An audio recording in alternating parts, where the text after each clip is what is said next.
Hello दोस्तों, अगर आप हमारे चैनल पर नए हैं तो सबसे पहले आप हमारे वीडियो को लाइक करें, हमारे चैनल को सब्सक्राइब करें और हो सके तो ज़्यादा से ज़्यादा शेयर करें। शेयर करना ना भूलिएगा और अंत तक हमारे वीडियो पर बने रहे। ससुराल में सब लोग बहू को बेटी कहते हैं पर वह बेटी बना नहीं पाते क्योंकि उनके कथनी और करनी में अंतर होता है। ससुराल वाले बेटी को सुख देना चाहते हैं जबकि बहू से सुख पाना चाहते हैं। जब वे बहू को भी बेटी की तरह सुख देना चाहेंगे उस दिन से वे बहू को सही मायने में बेटी बना पाएंगे। कल ही एक सास ने मुझसे कहा, मेरी सास मुझे अपनी बेटी से अधिक प्यार करती थी इसलिए मैं भी अपनी बहू को अपनी बेटी जैसा प्यार करती हूँ। लेकिन ऐसी सास की तुलनात्मक रूप में कम है। कुछ लोग संबोधन बेटी, सोना, बाबू का देते हैं और व्यवहार उसके विपरीत करते हैं। अभी कुछ दिनों पहले 14 महीने बाद बहू एक सप्ताह के लिए ससुराल आई। एक दिन बाद ही सास ने तबीयत खराब का बहाना बनाया। मैंने उनसे कहा, आपकी बेटी हमेशा आकार रहकर जाती है, कोई काम नहीं करती, फिर भी आपकी तबीयत नहीं बिगड़ती। बहू को देखकर ही तबीयत बिगड़ गई। वे मेरी बातें सुनकर हंस दी।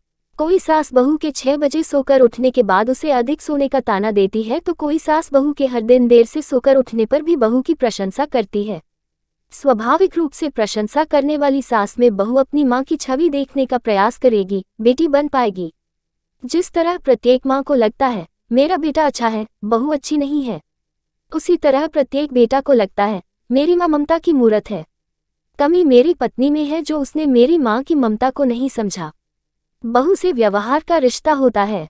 जब तक ससुराल वाले बहू के साथ बेटी जैसा व्यवहार नहीं करेंगे, जब तक वे अपने कर्तव्य को भूलकर केवल बहू का कर्तव्य याद रखेंगे तब तक वे बहू को बेटी नहीं बना पाएंगे। कारण सिर्फ एक है, बहू से अपेक्षा, बेटी से कोई अपेक्षा नहीं।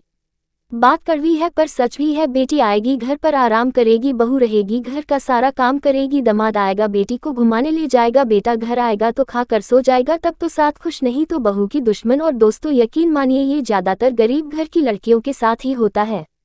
अगर वही बहू ढेर सारा दहेज लेकर के आती, किसी बड़े घर से आती, तो क्या मजाल है कि सास उसको सुबह 7 बजे सोकर उठने पर ताने मारे उल्टा खुद चाय बना करके देंगे। और वही बहू अगर गरीब घर से आएगी तो उसे 4 बजे ही सुबह उठाने पर विवश कर देगी। ऐसा हमारा समाज, ऐसे हमारे समाज में साथ हर कोई कहता नहीं है, कोई बहू कहती नहीं है कि मेरी सास खराब है। सास की हरकतें ही बहुओं को खराब कहने पर मजबूर करती है। ये परम सत्य है, शाश्वत सत्य है। बेटी मायके आएगी तो कोई भी माँ बाप यह नहीं पूछेंगे कि हाँ बेटी कितने दिन के लिए आई हो, लेकिन वही बहू अपने मायके जाएगी तो उसके जाने के 2 दिन पहले से ही लोग पूछेंगे कितने दिन के लिए जा रही हो। मानव बहू नहीं, घर की काम वाली चली जा रही है, मुफ्त की नौकरानी समझते हैं लोग बहुओं को। बहू है तो सुबह नाश्ता बहू ही बनाएगी, दोपहर का खाना भी बहू बनाएगी, शाम का खाना भी बहू बनाएगी, घर में झाड़ू पोछा बर्तन भी बहू करेगी, सबके कपड़े भी बहुत मिलेगी, बच्चों की जिम्मेदारी भी बहुत देखेगी, सास ससुर को भी बहू देखेगी, सास का हाथ पैर भी बहुत अब आएगी, पति का भी सेवा करेगी। मानो कि वह लड़की शादी नहीं की है, उससे किसी पाप की सजा मिली है, वह भी किसी की लड़की है, उसके संग भी अच्छा व्यवहार करो। जैसा आप करोगे वैसा ही आपकी बेटी के ऊपर उलट कर आएगा। दोस्तों अगर आपको हमारे विचार अच्छे लगे तो प्लीज़ हमारे वीडियो को लाइक करिएगा, हमारे चैनल को सब्सक्राइब करिएगा और हो सके तो ज़्यादा से ज़्यादा शेयर करें। शेयर करना ना भूलेगा, ये बात हर बहुओं के लिए है। धन्यवाद।